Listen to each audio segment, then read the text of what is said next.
Hi everybody, welcome back to the Antisocial Planet, and today we're watching episodes 14 and 15 of Ergo Proxy.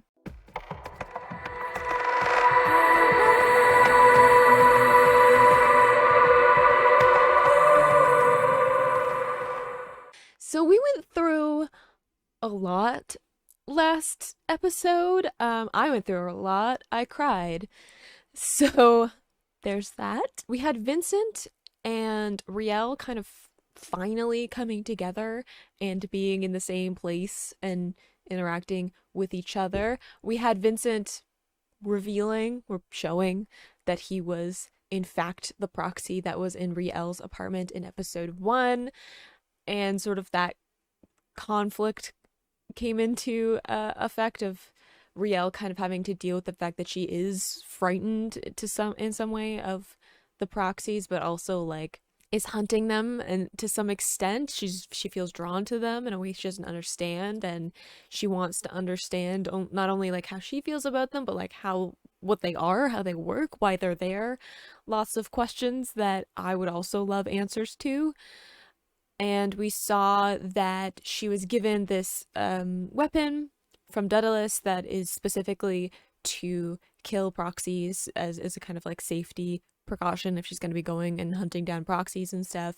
And we saw that it worked because we were introduced to another proxy, kind of this very like animalistic, aggressive proxy that I have a lot of questions about. One is that so far when we've been introduced to proxies, they've been in pairs. There's just been 2 of them at a time. This one didn't have another proxy that was with them, whether that's because the proxy was killed, the proxy hadn't woken up yet, because we're kind of getting all this awakening stuff that is happening. Apparently there's some kind of awakening happening. The proxy had an auto reeve with them, which is also odd, especially being out in the middle of nowhere and having kind of this more animalistic side to it than we've seen with other proxies. Like it's odd. I mean, I guess we have Vincent who has an auto reeve, but like Vincent's a weird commodity in general. Like Vincent is a weird example of a proxy. But we also saw that there was this like the artificial womb that was around where this proxy was, but it was all covered in like vegetation.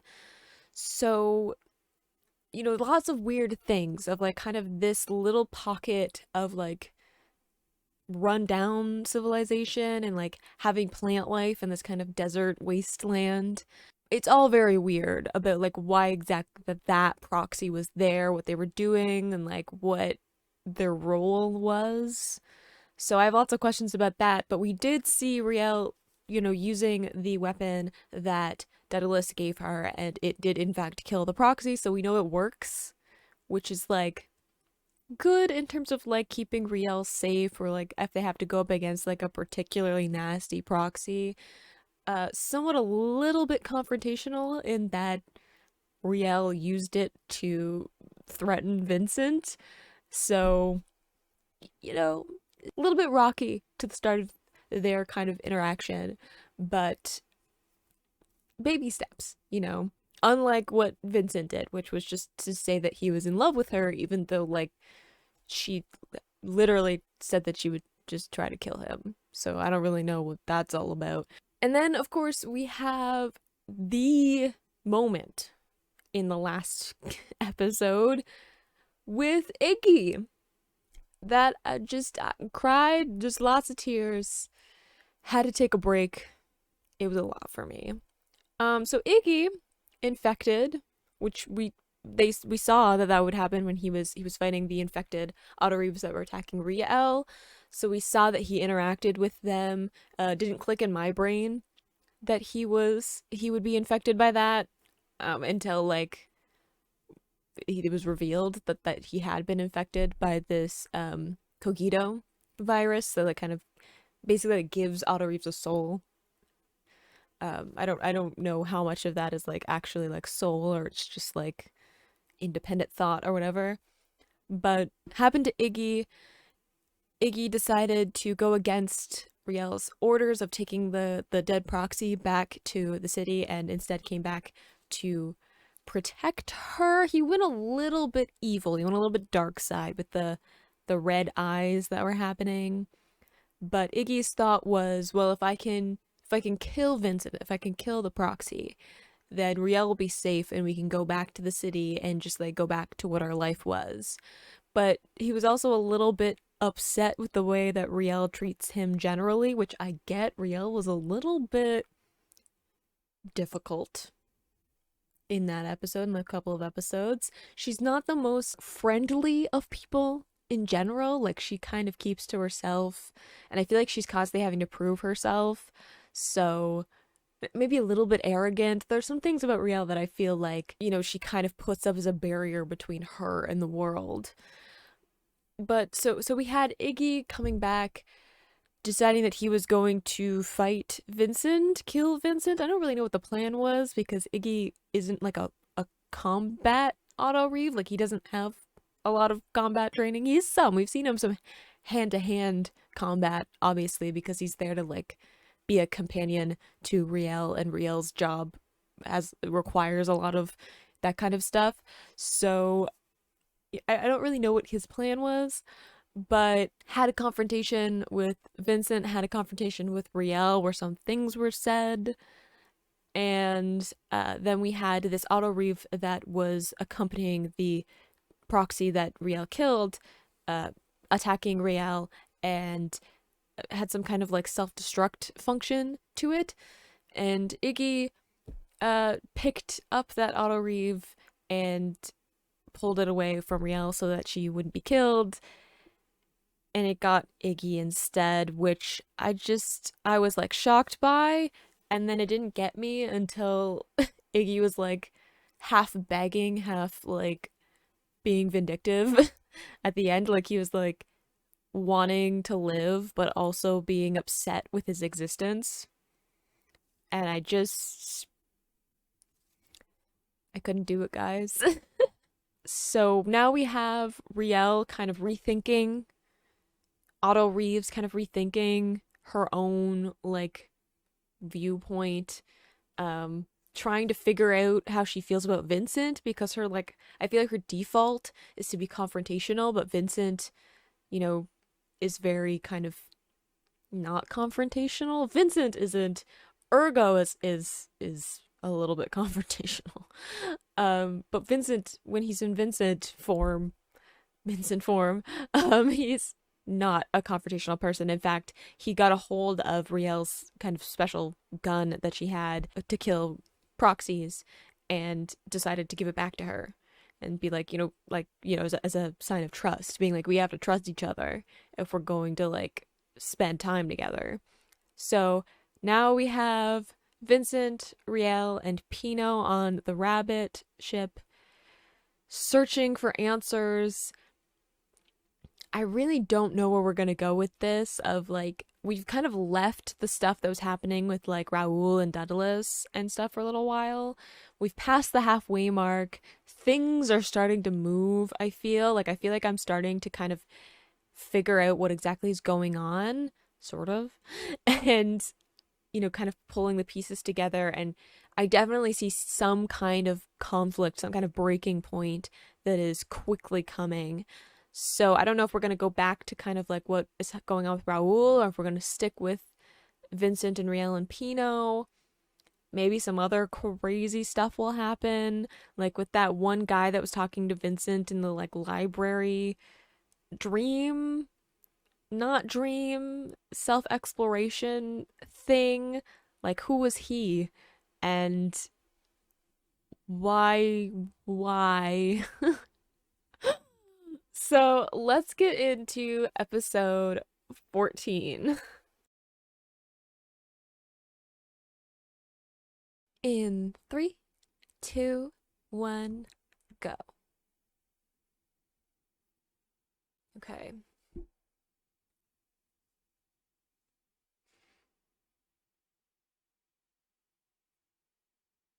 So we're just jumping right into death. Cool.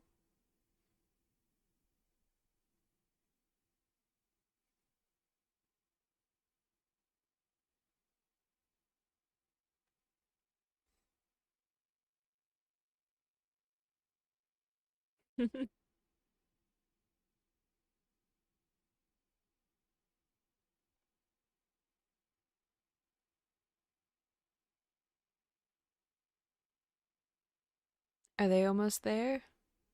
Mosque?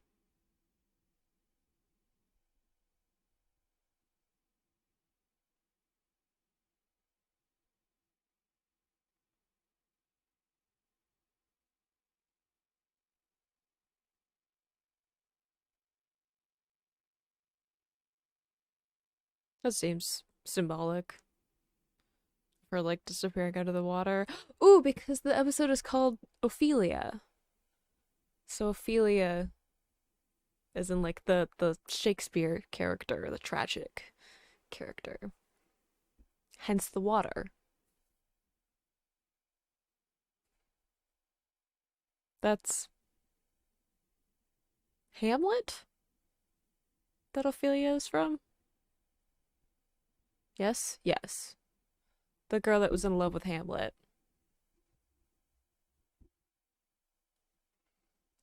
It's one of the plays I didn't perform. So, for those who don't know, I was in a bunch of plays and theater and stuff. Um, and I did a bunch of Shakespeare, but they were usually the comedies and the romances as opposed to the tragedies. So, I don't I don't know them quite as well. I do quote things from Hamlet quite a lot though.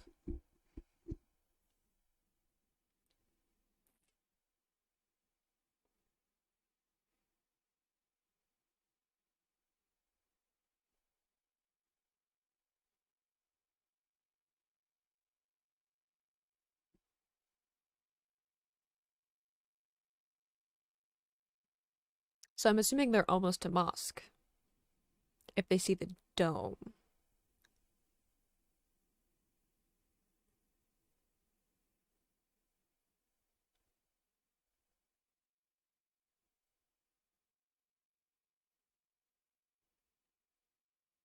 Are we getting supplies now that we're close to civilization? Pino. I love Pino so much. She's so cute. See, look how cute she is.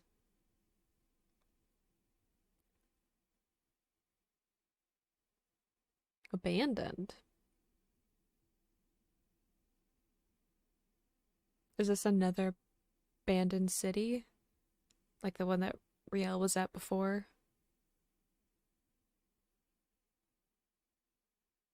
Don't play with my heart like that. Yeah. So, like, I'm assuming it was abandoned on purpose. Because the other city, it was like all the people left, but the auto reefs were still working. So it seemed more like something happened a little bit more unplanned, whereas like this seems like it was a planned abandonment. Or they all got infected with the Cogito virus and they just decided to leave. I don't know. I don't know anything at this point. Ooh,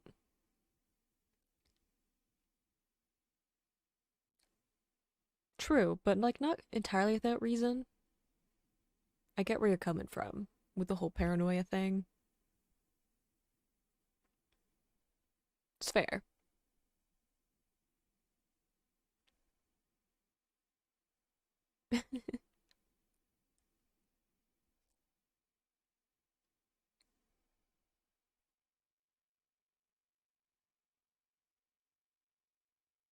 Oh, the grocery store is called Ophelia too.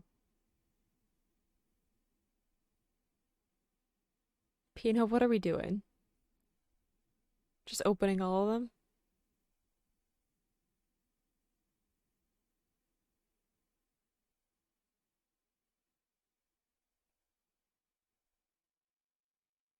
She's confrontational and you're some kind of demigod. That's why it's always weird.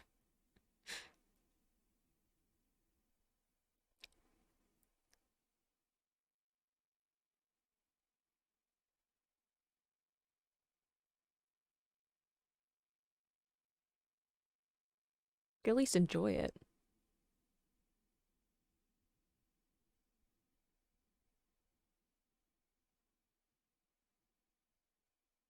Is it just everything?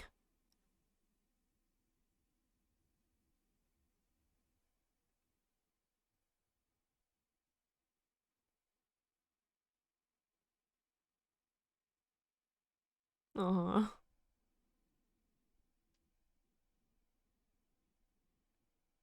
Oh.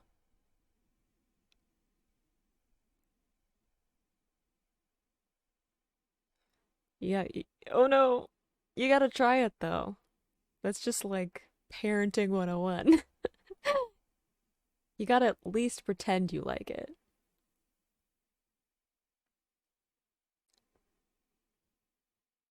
Symbolism for just like standing above the big billboard of Ophelia.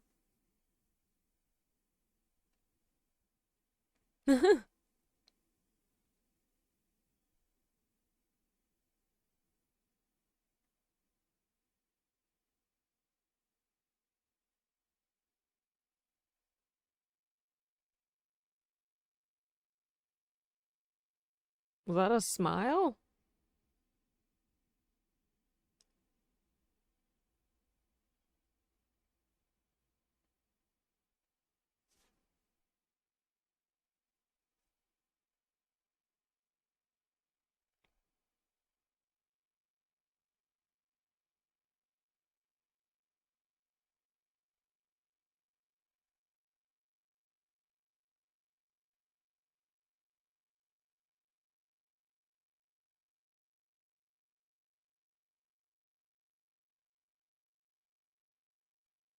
Was that little moment like Vincent imagining what he wanted? This is like the reality.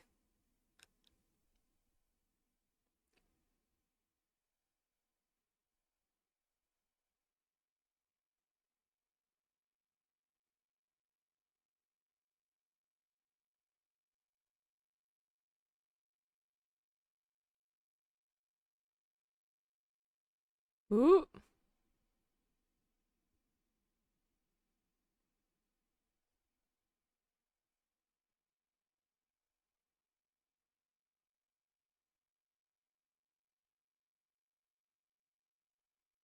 Or is there something else going on? That they're seeing each other and they think that they're actually there, but they're not. Like Riel seeing Vincent and Vincent seeing Riel, but in different places. Like that.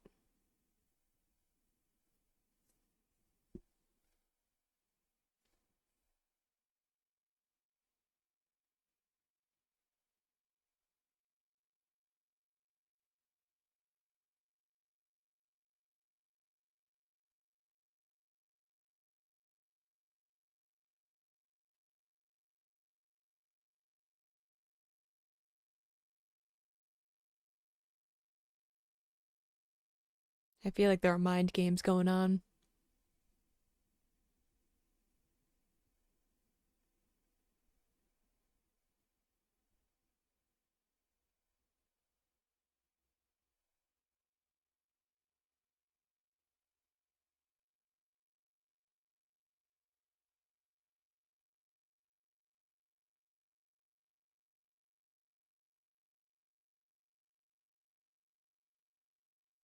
See, some crazy mind games are going on.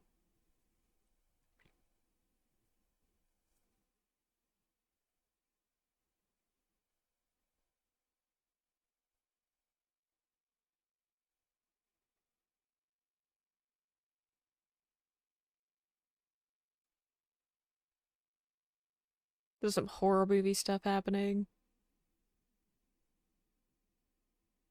I don't know what to believe anymore.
Pino usually knows what's up.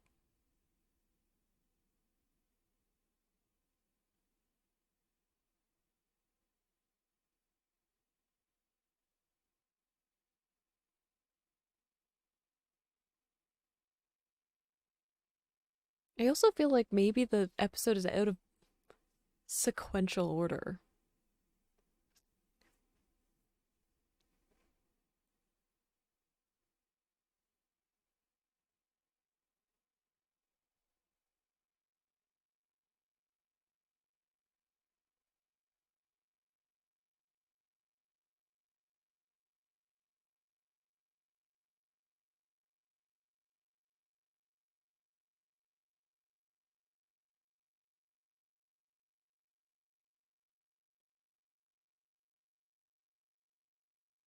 I am suspicious.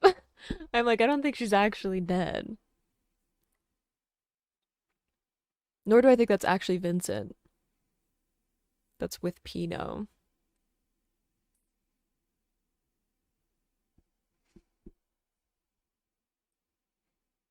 Like, I think this is the real Vincent.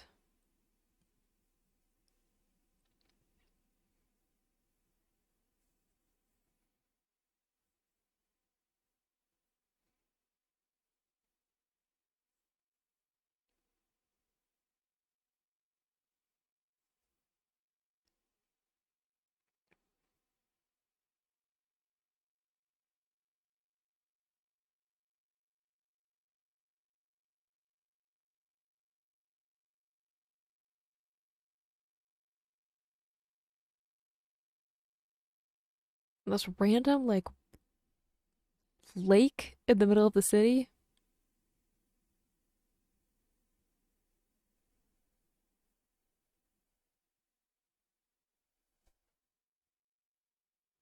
See, Pino always knows.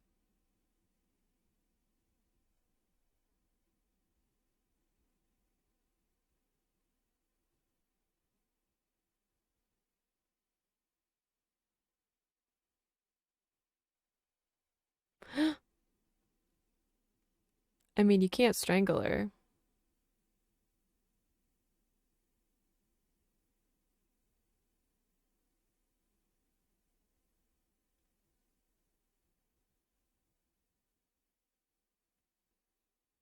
Pino always knows what's up.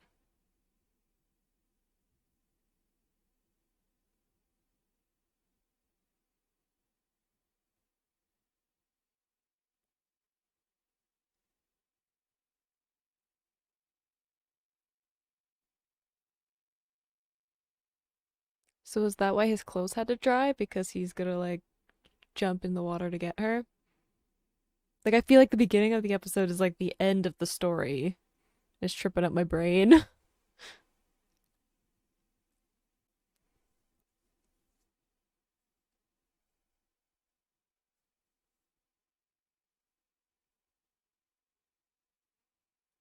An odd way of showing affection, but okay.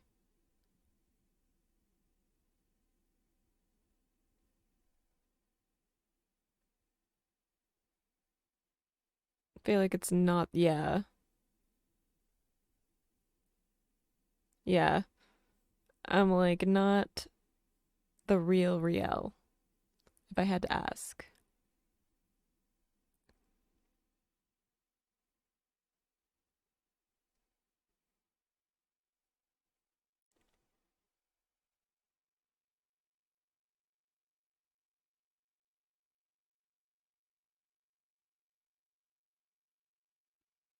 Yes. So the one that was in the water was the real Riel, but that's the fake one. Oh, this is a lot for my brain to take. Uh-oh. You didn't know who you picked a fight with. Can't be the real Riel. A proxy too. They're oh yeah. I guess proxies do have shape-shifting qualities, don't they? You know, Exhibit A. Interesting to use that to play mind games with people though. So is there like a version of the city where there are people and they're just not in it? Or is it an illusion of some kind? I don't know what's real anymore. Hello, other Vincent. Or is this in his head again? No, I think it's the other proxy. I'm trying to keep up with everything.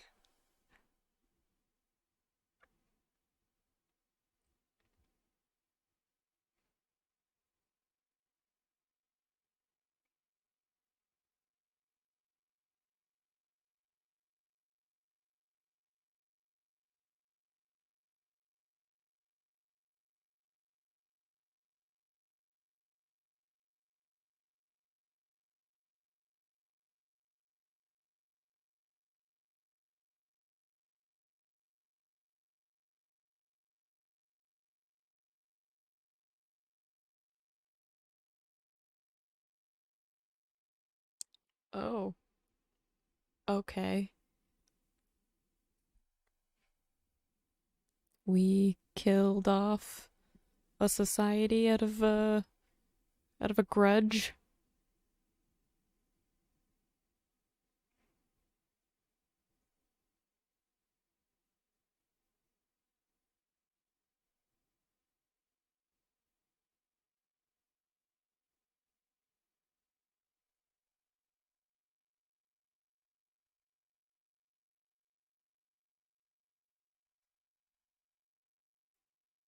Also very symbolic to have Vincent fighting against someone who looks like himself. Like having to physically fight Vincent Law, like as a proxy, like as Ergo. That's very symbolic too.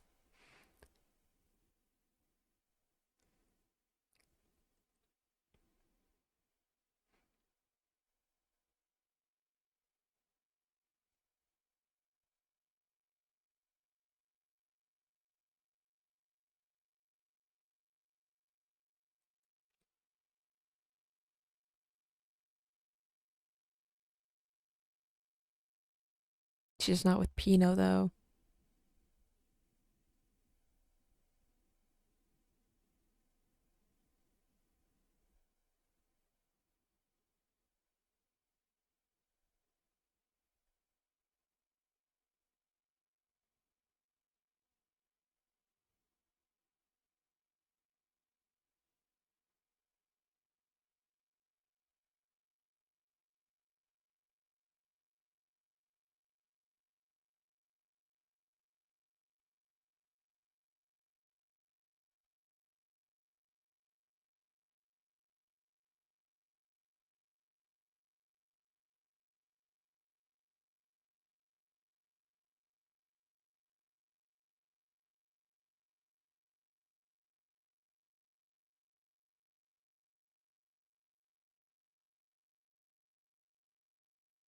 Oh dear.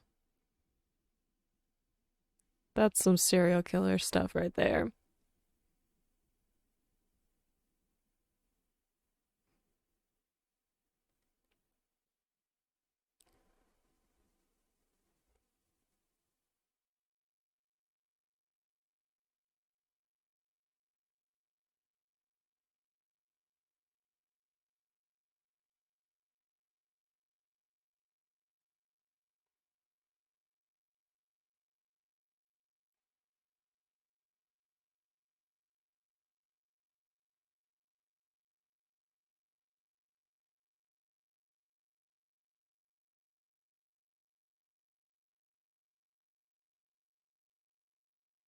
You got this, Vincent. Break the loop.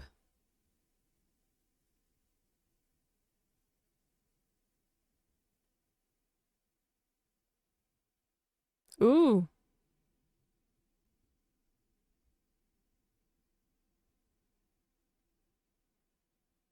This one I actually be the real.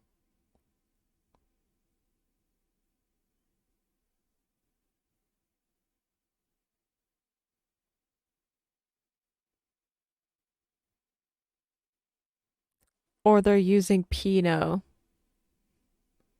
to play with his head.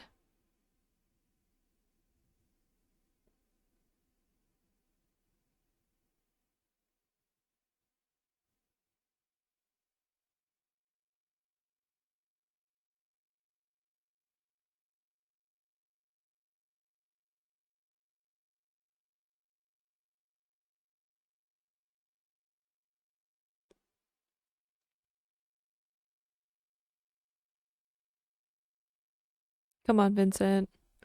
Fight it.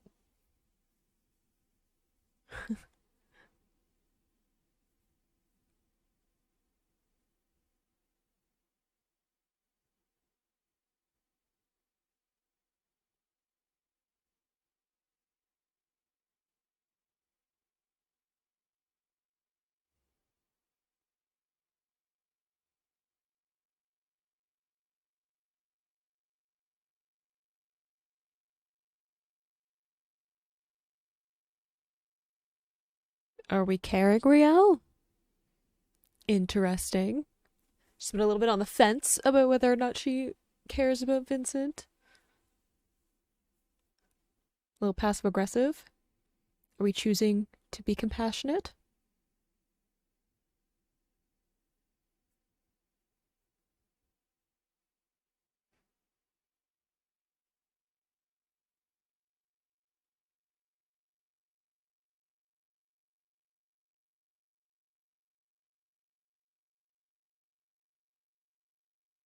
I mean, technically, both of them are just things that look like Vincent.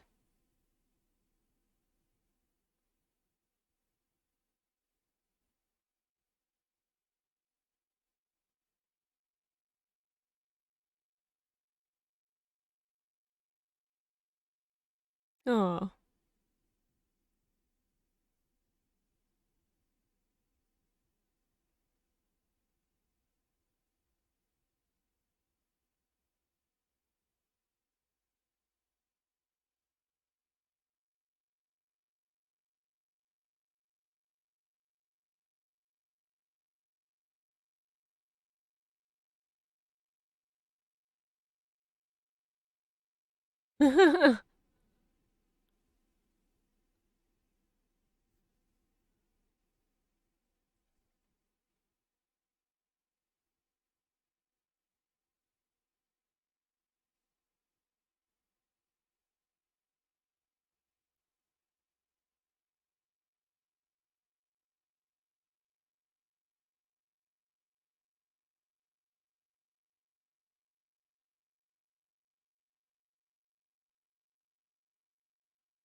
Are we being somewhat civil to each other? It's kind of freaking me out. I'm so used to them like not getting along and Riel just kind of like pushing away everyone. And it's kind of freaking me out that she's just like choosing to be amiable. Like she smiled at Pino, and I'm like, I don't know what to do with that. I mean, it's good. It's progress. It's growth. Oh, that brain that episode messed with my brain a little bit though. Me like trying to keep up with like which one was like the actual versions of them. Which one was this like proxy? But they just left it, right? Like they didn't do anything with the proxy that was there. They just left the city. So there is still this proxy that's like changing its appearance to fit other people and killing off all of the people in the city.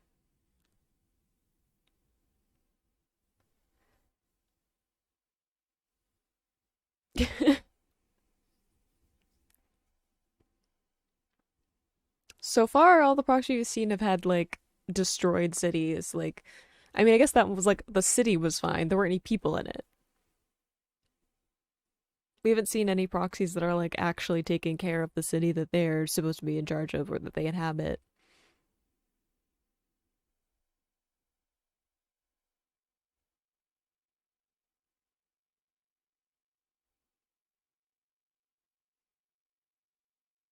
Okay. Taking a turn mood wise.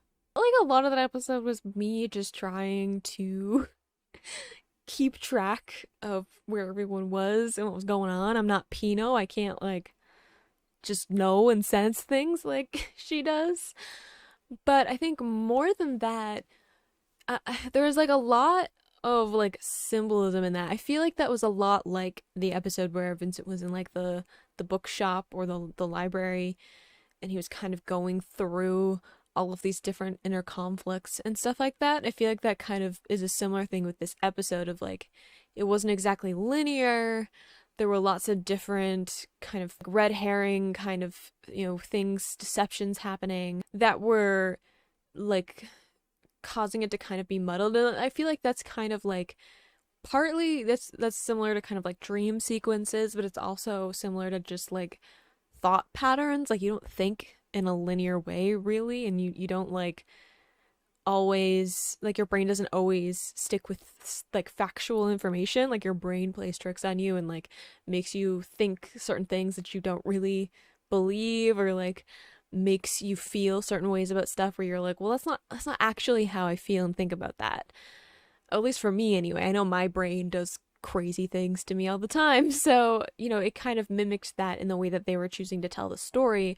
But there was also a lot of like symbolism, I feel, with that too. Like we had Ophelia being not only the name of the episode, but also the name of the like store that they were at. But, Ophelia, if you guys don't know the story of Ophelia, she goes a bit mad.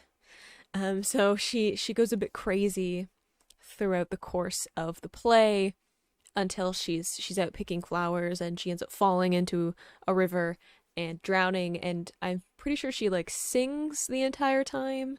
Like even as she drowns, she's sort of singing this upbeat song about like falling in love or whatever. There's a madness associated with Ophelia. So having this story be kind of all over the place and be very like psychologically drawn, and to kind of have it feel kind of like the characters were going a little bit mad, and even like me trying to keep up with it. Like there's lots of things about this city and about the situation that were like why, like where's the logic? But when you're dreaming or you're going a little bit crazy, like there's no logic to it. It's just like letting your brain go off and do its own thing. So, that ties into the whole Ophelia thing. Obviously, we had the water and the kind of like symbolism of like drowning, or being in that water as a place of like passing from life into the afterlife, or however you want to think about it. So that all kind of tying into the whole like Ophelia story, which I really like. I like that there are lots of like references, like not just to things like we've seen philosophy, like with the episode where they were going, where Vincent was in the bookstore. There was lots of Descartes kind of stuff, specifically about the philosophical writing and stuff like that, whereas this is more like literary, so we're firmly in the place of fiction with this reference. But it's also, I like the idea of kind of having something that's like based in reality, of like philosophy, so it's like philosophizing about reality, and I guess in the case of the I think therefore I am, of like how to prove reality. And then we're shifting into this, which is like a reference to fiction and about madness and about like being unsure of reality. So I like that, those two contrasting, references that we're having, of like, something that is very much like, this is like how you prove reality, to like, this is how you disprove reality. Like this is how you kind of get stuck in a false reality. And I really like that we had this kind of, here's how you prove reality kind of in the first half. And then I was talking about how with Riel specifically, or like her kind of, she was kind of in her safe zone. Like she had the things that she understood, the things that she thought she knew how to negotiate. Like she had her world, her life, her kind of comfort zone of how the world was supposed to work. And suddenly, with everything going on with the proxies and Vincent, and now her traveling with him, having to rethink all of that, like all of it kind of being torn down, her, rose-colored glasses coming off, and her kind of having to see it for what it is, and think critically about it and question everything and all that kind of stuff. So like her reality is kind of unstable. And then we have this kind of reference of like talking about unstable reality, talking about, going a little bit crazy, and not really being able to grasp the reality, in the case of Ophelia, the danger that she was in. And Riel kind of having to, rethink, like, is she going to continue to live with her conceptions that she had, where she was like, okay, proxies are bad, Vincent's an outlaw, you know this is what is right, this is what is wrong, this is who I am, this is what auto reeves are. It was kind of like this little place that she was stubbornly sitting in for the last couple of episodes. And then with everything that happened with Iggy, with her continuing to interact with Pino and Vincent, and being away from like the city where, society had its own influences on her of like what to think and what to feel. We all have that. Society always impacts the way that we think about things. And, being away from that, she's starting to question those and starting to like see things in a different way. So growing through those experiences to the point where like now she's like, okay, like, do I continue to live in that kind of, with the rose colored glasses on, if I do I continue to live in this fantasy of like what I think is safe, what I think is comfortable, and, you know, just forget that there's danger in that, forget that there's a threat in me living in that kind of dystopian kind of frame of mind? Or do I acknowledge that there's danger? Do I acknowledge that I'm drowning and save myself? Like, do I go the way of Ophelia, where I simply continue to live in this kind of fantasy world that I can sing out, as I drown, or do I save myself? And I feel like Riel is starting to shift into that I'm going to save myself, the way that she is choosing to interact a little bit nicer, a little bit more empathetic towards Pino and Vincent, of her being like, well, this is the reality. Like, this is where I am. This is who I'm with. These are the facts that I have in front of me. Pino and Vincent have not done anything to try and harm me. So I have to kind of, her rethinking how she sees her reality and kind of acknowledging the danger and being like, well, I have to get out. Like, I have to get out of that kind of, that dream, kind of that fake reality, and acknowledge what is actually real, what's actually in front of me. So I love all that symbolism and all of the kind of, contrasting ideas and use of references, and also like mirroring that journey through this way the story was told in and of itself. I spoke a lot about Riel right there. I want to touch a little bit on Vincent, because obviously Vincent's been going through a lot of like identity crisis moments. But I do really like the idea of like Vincent like physically having to face off to himself. And I like, for like a lot of that, it was the other proxy in the Vincent Law, look. So it was like him having to actually face down his kind of like fake identity of like, he is Ergo Proxy, he is a proxy, but he's kind of in denial, and he wants to live as Vincent. He wants to kind of again stay in his safe zone, stay in that place that he feels is more comfortable than asking questions, than like living as a proxy. They talked about that in that episode of like, taking on the image that makes other people comfortable, like, looking the way that people expect you should, so that they don't jeer at you, so they don't ridicule you, so they don't kick you out, like, like choosing the path of least resistance.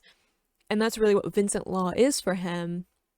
So him like actually having to face down Vincent Law is like, a very symbolic and visual way of kind of showing that he really does have to like know who he is as an individual, like not just Vincent Law, not just Ergo Proxy, but like this weird in between of the two, because he isn't one or the other, he's both. So I like that he was that kind of moment of him like really like literally having to face himself down and like question who the real him was, moving forward. I'm sure that they're, obviously this is just like a stepping stone in that journey. Nobody like reconstructs their conception of the reality or like who they are just because they had a chat next to a lake or in a lake. Like obviously the show's going to continue to like explore those ideas as it has in past episodes, but a lot of like really good character moments in this one, if not necessarily like plot wise. We had a lot of plot stuff going on in the last couple episodes, I felt. So this is like a nice moment of like, okay, let's develop some character, like I call them reaction episodes, which is kind of, you know, funny considering I make reaction videos, but it's this whole idea of like you have I use it in writing where like you have scenes where stuff happens and then you have scenes where characters are allowed to react to the stuff that happened. So I felt like this episode was very much, you know, Riel and Vincent reacting to the stuff that had just happened, and it's a very important like process of like characters don't develop if like you just continue to have stuff happen. Like one of the ways to kind of spot a story that isn't really flushed out, usually kind of amateur writers or creators or whatever, is that they just have a lot of stuff happen, like plot just keeps happening. And so that, you know, that can be exciting. There's lots of like thriller style stories where like a lot of stuff happens, but you also have to have character scenes. You have to have scenes where you're like, okay, let the characters, you know, process what happened and react to it and have a response to what was going on. So you're just appreciating some good storytelling. So before I continue to ramble on and on, let's get into episode 15. In 3, 2, 1, go.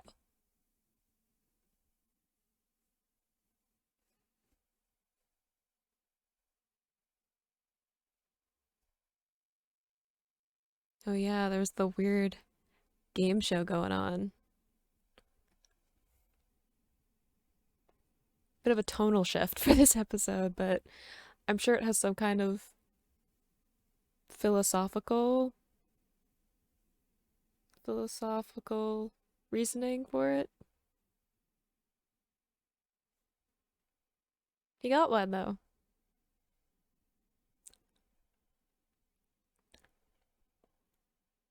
The Doppler effect? Oh, yeah.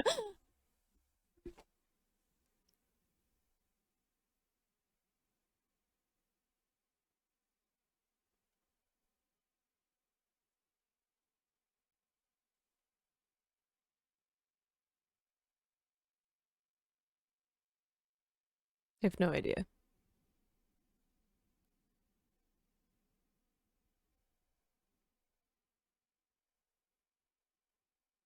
I was gonna say the sun and the earth, but I didn't say it out loud.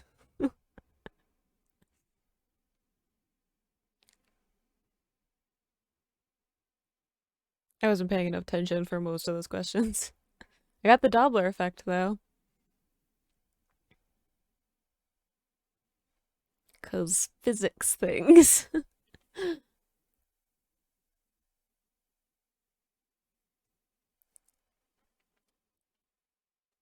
I wonder what the reasoning for the game show is gonna be. Is it like another proxy that's like creating this kind of alternate existence? It makes me think of I don't know if you guys have seen Doctor Who, but there's an episode in like the first series of the reboot, so the Ninth Doctor, where they like find themselves in a bunch of like different TV shows. So like the Doctor's in like a game show, and then um or like Rose is in the game show, and then the Doctor is in like a version of like Big Brother kind of reality show and stuff. So I wonder if it's them kind of wandering into like a proxy's city or whatever that uses game shows, quiz shows. I don't know that we're gonna find out. Or it's like a freaky reality like the bookstore. Could go either way.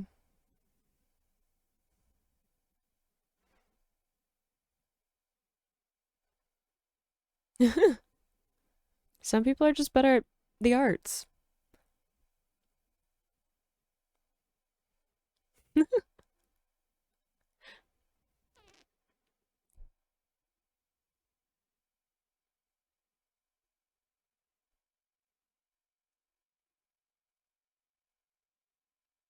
Are those auto reefs as the audience?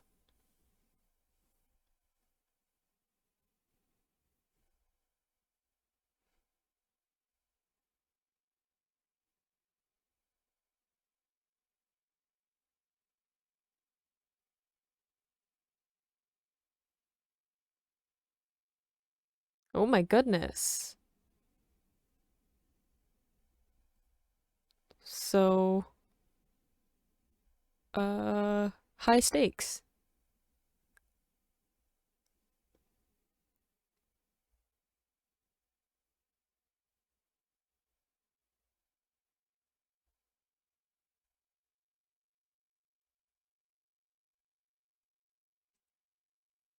So, really high stakes.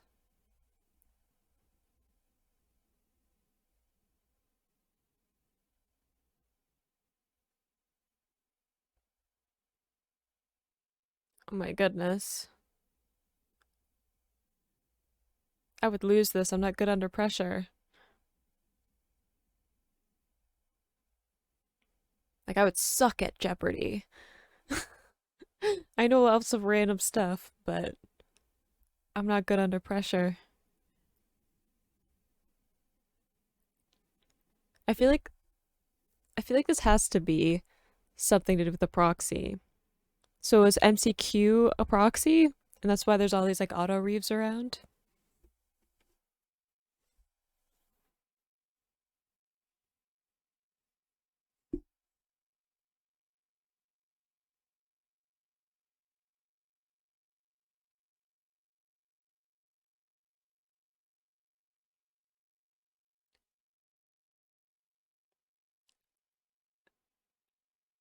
I mean, it is a murder quiz, so there's that.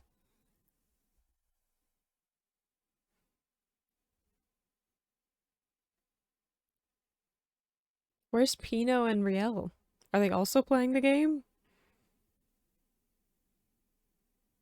I would love to watch Pino just like clean up in a quiz game like this. Oh, there they are. So Pino's loving it. Riel's freaking out.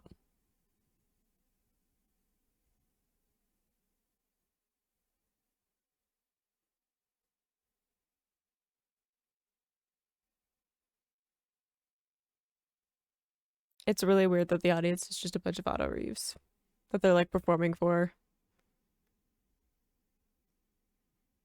I guess no more weird than like having just like a track to like cheer and stuff.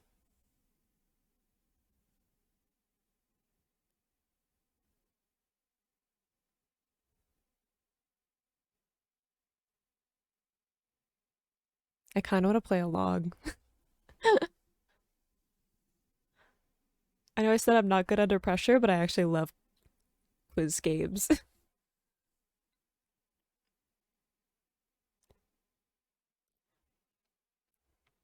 Is this like also a way to unlock his memories? Since it's the Who Am I?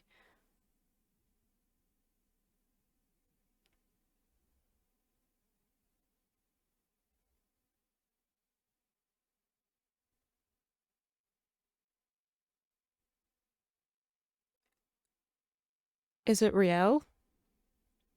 Wears black and has a meat expression?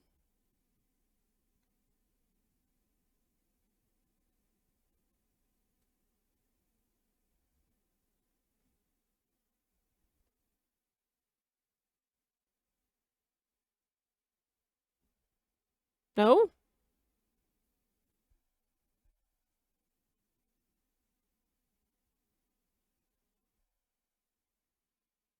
Oh,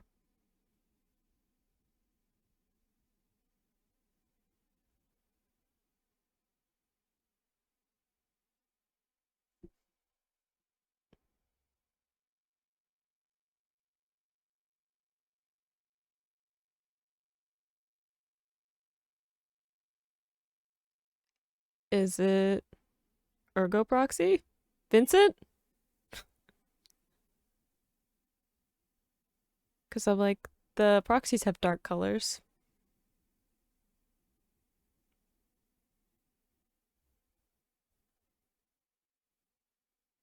Monad?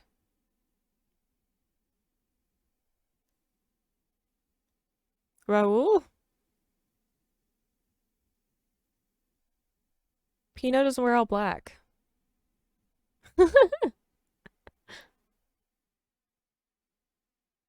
See, that's why I was thinking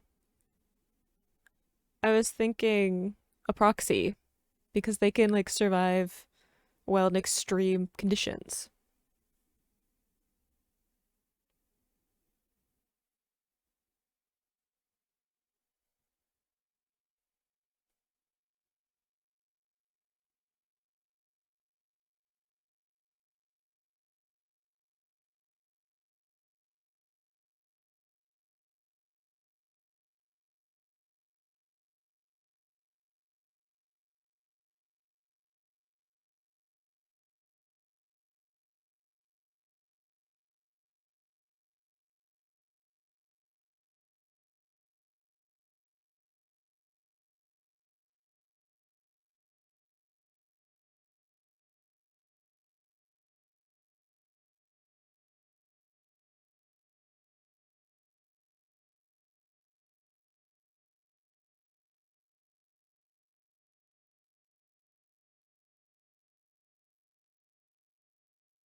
Is it Ergo?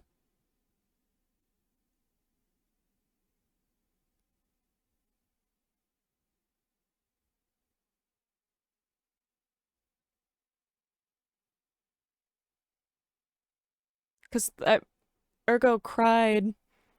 Um, no,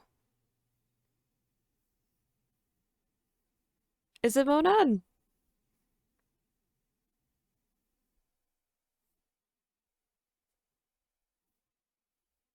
Oh, I don't know who that is, so I guess it's okay that I didn't get it. It looks like Ergo Proxy though.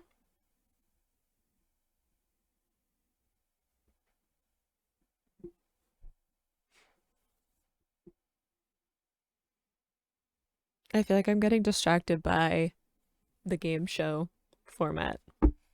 There's like plot character things happening, and I'm not noticing. He looks a lot meaner now than he used to. MCQ.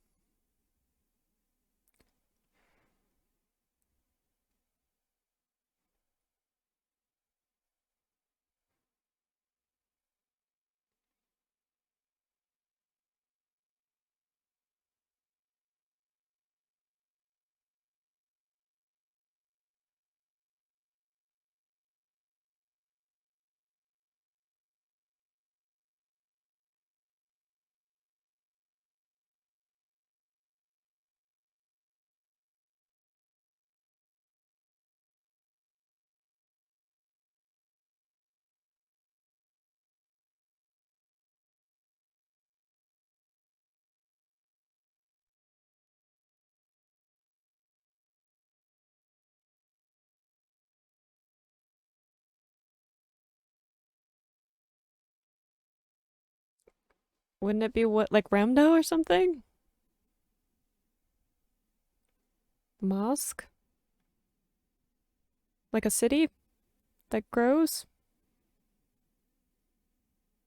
I feel like also I'm not meant to know the answers. Like I feel like maybe Vincent would know them or like Ergo Proxy would know, but I wouldn't.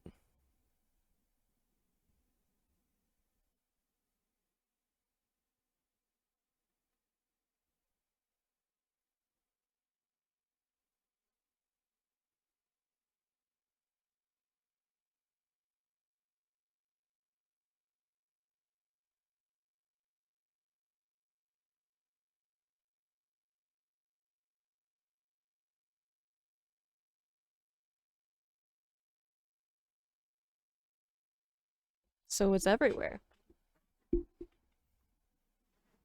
Interesting.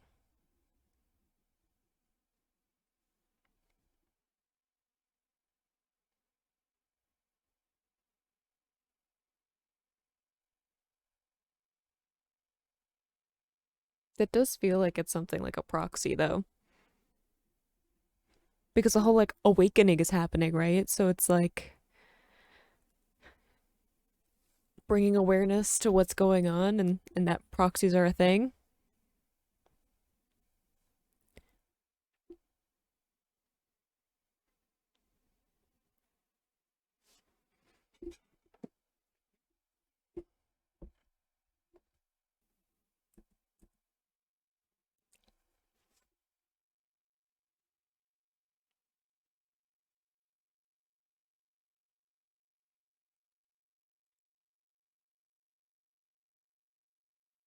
Okay. Pretty artwork.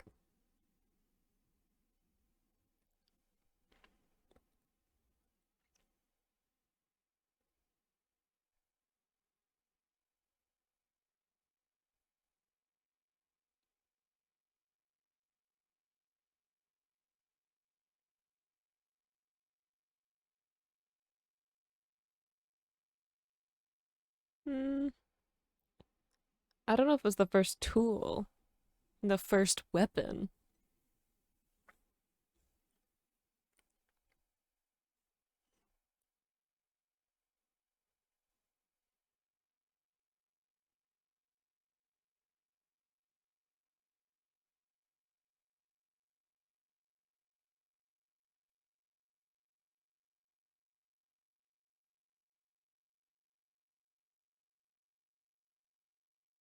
Real is just like not even trying. Pino's probably drawing a picture.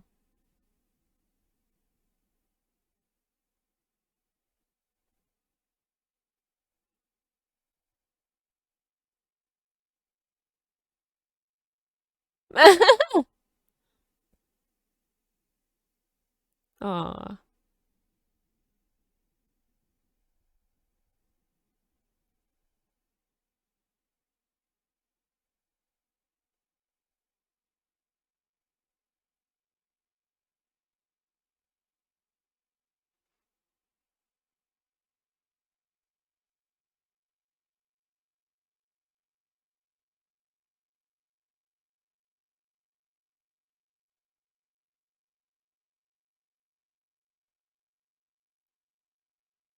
this got dark really quickly.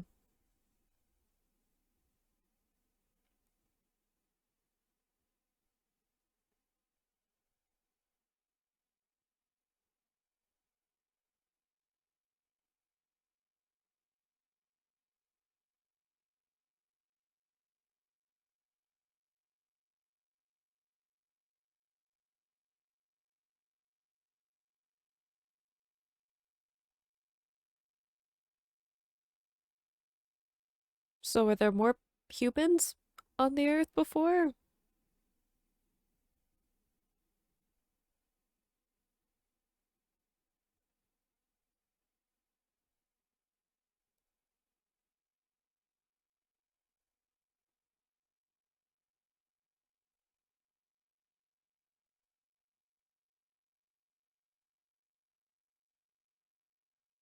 This feels meta. At least I'm not the only one who's confused.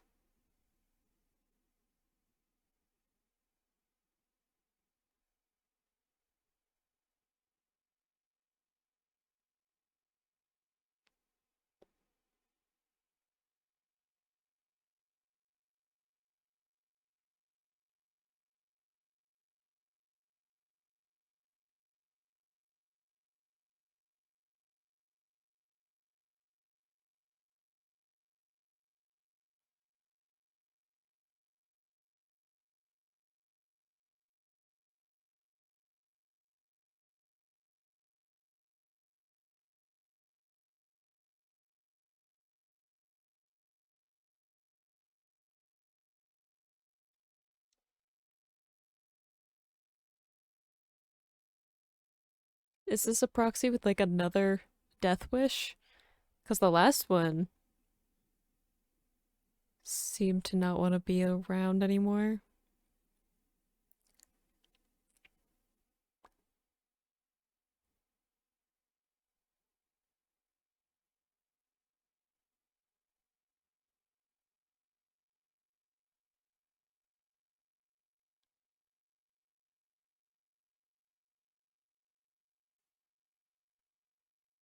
Ooh, is this about how the climate got all poisonous, like toxic?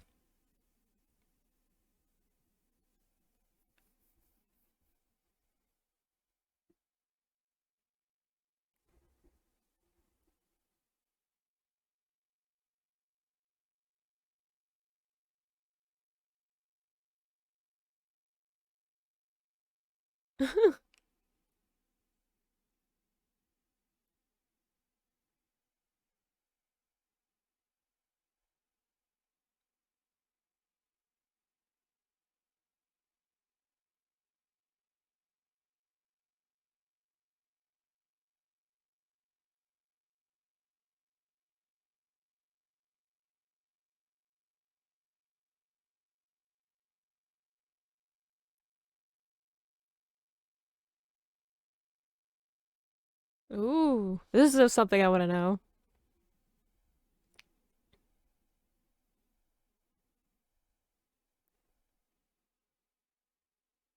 300?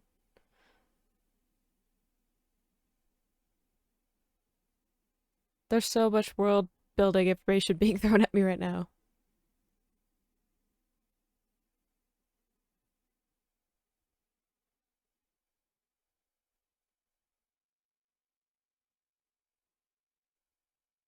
Psychology?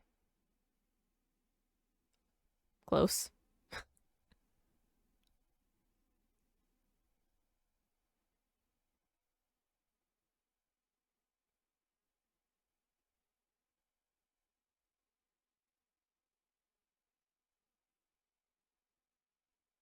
This is making my brain hurt.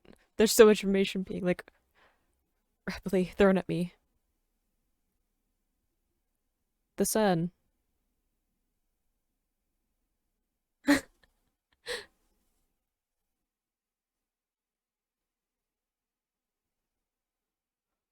I didn't know that one.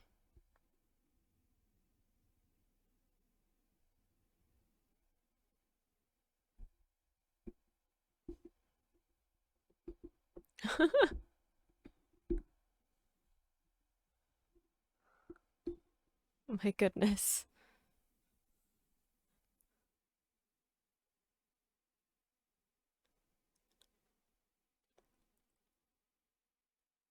He's becoming like less of the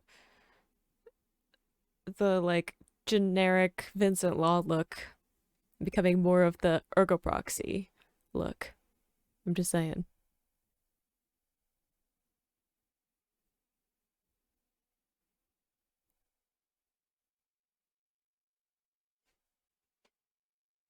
But yay, he won. Way to turn it around at the end.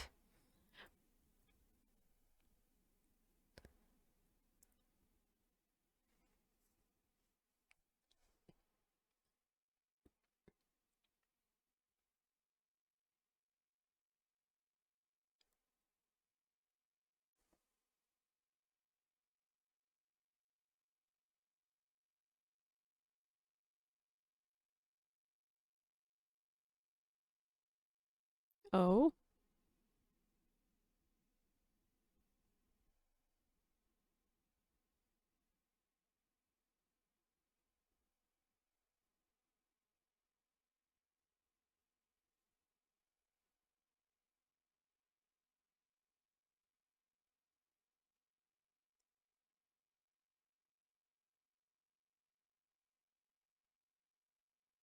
I'm very uncomfortable.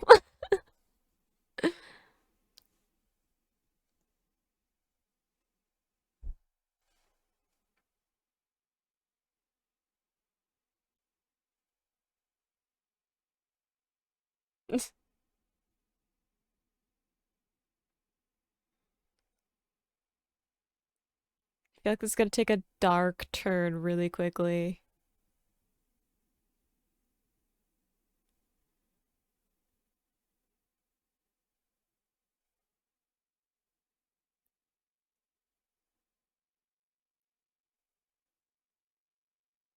Yeah, it looks so angry.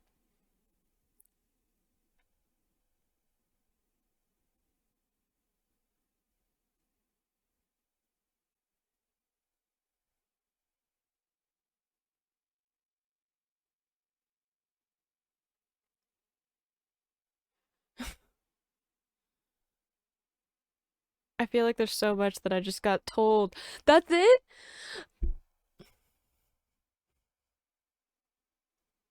I got so many things thrown at me in that episode with the like rapid fire questions, and it was just all of this like world building stuff and history, and like I know that the proxy project was a thing. My brain, my poor, poor brain.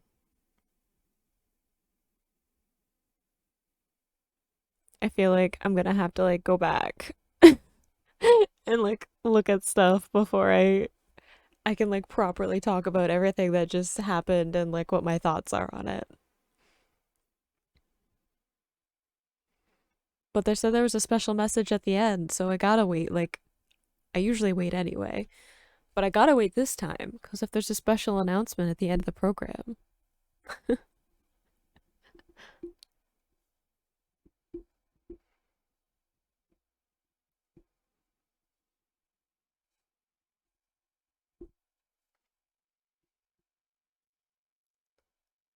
I'm just like processing like the boomerang project and like that whole thing of there being like a satellite.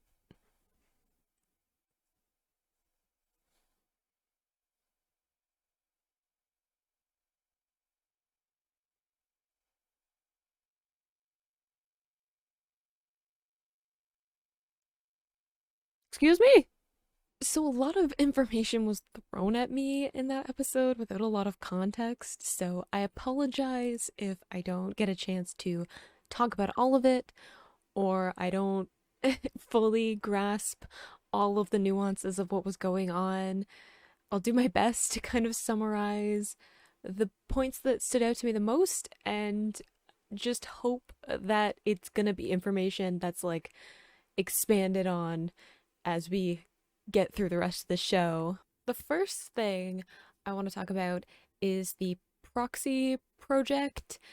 So, I mean, that's an interesting thing in and of itself because I've been wondering what exactly is the origin of proxies, like whether or not they are like old gods or if they're something else, like where, like if they were a result of the kind of toxic environment of the outside world outside of the dome cities and like whether or not it's just like a mutation. So it's kind of like lots of things adding on. So like trying to discover a new form of like energy resulting in the death of 85% of the world's population, which then escalated into like them making these different space shuttles to like evacuate humankind, but obviously that didn't really happen because there are there are people still on Earth.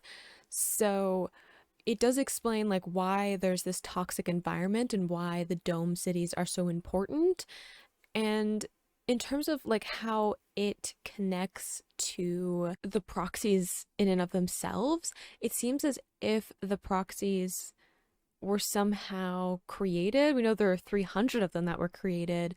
Whether there's that many now, I mean, obviously no, because we know that some of them have died, but also like who knows how many other ones have died just from like encountering each other. They seem to be a little bit confrontational between themselves. So I assume that there's been some other conflict between proxies to like shrink the numbers somehow. How much? I don't know. 300 is a lot. That worries me.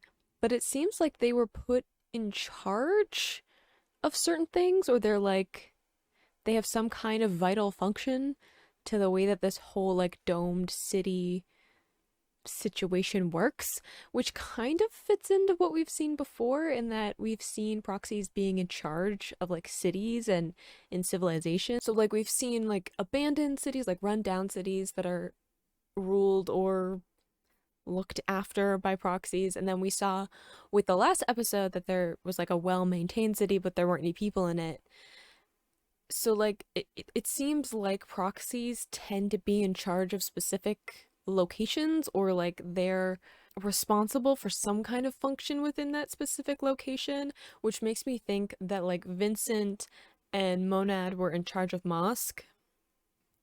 And I'm pretty sure with like one of the little flashbacks that Vincent had, that he remembered that it got destroyed, which we don't have like an actual story as to like why it was destroyed. So like it seems like proxies have some kind of specific function. Now we've seen them kind of in charge. I don't know if that's like they're supposed to be in charge or if they took over control for whatever reason. It looked like the one from the last episode like wasn't in charge because it was trying to fit in with like normal people by changing its appearance, and it like wasn't working. Like people were still like looking down on them, and they were having like a rough time of like fitting in and having people accept them, which is like why they went on a bit of a murder spree, as opposed to like some of the other proxies that we've seen who are actually in charge of like the specific area that they were in. Like we saw those two proxies that there was like conflict between their two cities that were right next to each other, and they like killed each other off. So there's definitely some function that proxies are supposed to fulfill. I'm not really sure what it is. Like, it kind of makes sense to like make some kind of creature that can like withstand the toxic environment and like survive in like those harsh situations. I just I don't really know who made them, if they made them, and like why they made them. Because like who gets to be the authority on like creating a new race that is like has like godlike power in a world that has lots of different cities and countries and like jurisdictions and stuff. But also like were they made, or were they like a result of like some kind of mutation from this like bad reaction that caused that wiped out a bunch of people and like made the environment very toxic and stuff? Was it like a fluke that they were made, like they were experimenting with other kinds of mutation and it just happened? Like, and then why? Like if it was on purpose, if they made this species intentionally, why? I feel like I ask why a lot while watching this show. Gosh, I am sure there's so much else that I'm like not even touching on. I'm not even going in to like other stuff that's going on. Like even just plot wise, I'm pretty sure this like MCQ is like a proxy, or he might be like whatever that like the old man that was in the like bookshop was. I still don't know who he was. I don't know if he's a proxy. I don't know if he's something else. But whatever he is, I want to figure that out. But I feel like this MTQ like is a proxy, because I feel like at the end of the episode, the way that he was talking made me think that that's what was implied. I assume we're gonna find out in like the next episode what's going on with that. And the broadcast that's happening, like they're broadcasting this show like all over the place, because we saw like Raul and um the like council that Riel's grandfather is in, watching it. So like the fact that they are able to broadcast it makes me feel like there's some other motive behind this than just like trying to unlock Vincent's memories, like trying to get him to be his like proxy self again. Also, everybody knows that Riel is alive now because it was broadcast everywhere. They could see she was alive. So there's that. That'll be interesting to see how that resolves itself, falls into chaos. I don't really know at this point. Nothing else is new. I got to the end of an Ergo Proxy video and my brain is fried. It's just normal. That's what happens. So I hope you enjoyed watching those episodes along with me. If you did, you can subscribe so that you don't miss when I upload another reaction to Ergo Proxy. And there's also a playlist up here for you to go back to the beginning of my Ergo Proxy journey and see all the confusion. And I will see you in the next video. Bye.